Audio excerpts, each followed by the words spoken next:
بسم اللہ الرحمن الرحیم۔ دیکھیں، اس حوالے سے ہم نے پہلے دن سے ہی جب میاں نواز شریف صاحب کی حکومت تھی اور فلور آف دی ہاؤس جب 2014 میں دھرنے ہوئے اور اس دھرنوں کی پاداش میں پاکستان کی معاشی ترقی کو بریک لگانے کی کوشش کی گئی، اسی عرصے میں قائد جمعیت حضرت مولانا فضل الرحمان صاحب کی اسمبلی کی آپ تقریریں سن لیں کہ جس میں انہوں نے اس بات کی طرف نشاندہی کی تھی کہ پاکستان کی سیاست کو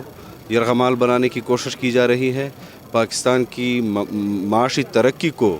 یرغمال بنانے کی کوشش کی جا رہی ہے، اور یہ سی پیک کا منصوبے ہوں یا دوسرے منصوبے ہوں، اس حوالے سے ایک دنیا کے اندر جو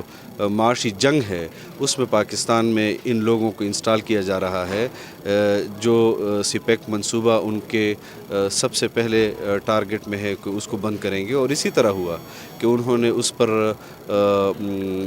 اس منصوبے کا جو حال کیا، جو پروجیکٹ 2019 میں مکمل ہونے تھے وہ ابھی تک چل رہے ہیں، اور اس کے لیے کوئی نئے پروجیکٹس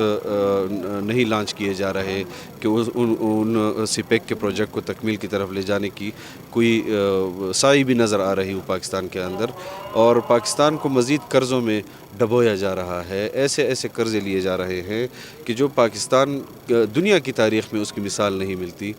کہ 14% پر پاکستان اس وقت قرضے لے رہا ہے، سود پر قرضے لے رہا ہے، اور کوئی اقدامات ایسے نہیں نظر آ رہے۔ یہ لوگ اور ان کے خلاف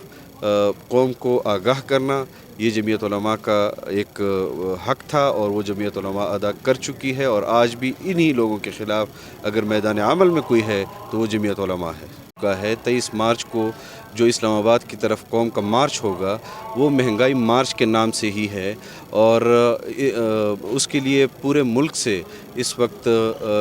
تمام جماعتیں جو پاکستان ڈیموکریٹک موومنٹ کے اندر موجود ہیں وہ اپنے ضلعی سطح پر اور تحصیل سطح پر اور یونین کونسل کی سطح پر کام کر رہی ہیں، اور انشاءاللہ یہ سمندر کا بہاؤ جو ہے ان تنکوں کو بہا کر لے جائے گا ساتھ۔ خود اسلام آباد میں نہیں تھا، اور جو قانون سازی ہوئی ہے، آپ تو اس ایک قانون سازی کے ایک فرد کے حوالے سے بات کر رہے ہیں، آپ کو اس پورے حکومت کے بارے میں بھی یہ سوال کرنا چاہیے کہ اسٹیٹ بینک کو قومی اسمبلی کے اندر قانون سازی انہوں نے کی، اور اس وقت بھی انہوں نے قواعد و ضوابط کے اور ضابطۂ اخلاق کے خلاف اقدامات کیے، پھر سینٹ کے اندر بھی انہوں نے کوئی کسر نہیں چھوڑی۔ جب وہاں پر بل لے ہوا تو وہ کمیٹی میں جانا تھا، 2 دن وہاں پر تمام پارٹیوں کے سینیٹرز نے اس میں تجاویز دینی تھی، پھر اس کے بعد انہوں نے سینٹ میں آنا تھا۔ لیکن آپ نے دیکھا کہ جب اپوزیشن اور ان کے ووٹ برابر ہوئے تو جو کسٹوڈین آف دا ہاؤس ہے چیئرمین سینٹ، اس نے اپنے ووٹ کا استعمال کیا اور حکومت کے اس بل میں ان کے لیے سہولت کار کا کردار ادا کیا۔ تو یہ قانون سازی متنازع قانون سازی ہے۔ 3.5 سال کے اندر جتنی بھی قانون سازی ہوئی ہے وہ تمام قانون سازی متنازع ہے، اور میں نے آج آپ کے سامنے بھی پبلک میں یہ بات کی ہے کہ ہم تمام سیاسی تنظیموں کو یہ بھی ایک عہد کرنا ہوگا کہ ہم نے تمام متنازع قانون سازی کو انڈو کرنا ہوگا، کہ اس قانون سازی کے ساتھ پاکستان کا کوئی مستقبل نہیں ہے، نہ سیاسی، نہ معاشی اور نہ دفاعی۔ کہ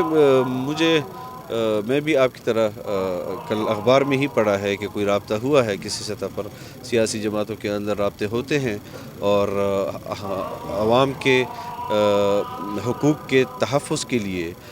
ہم جتنی بھی قوت جمع کر سکیں گے ہم اس قوت کو جمع کریں گے۔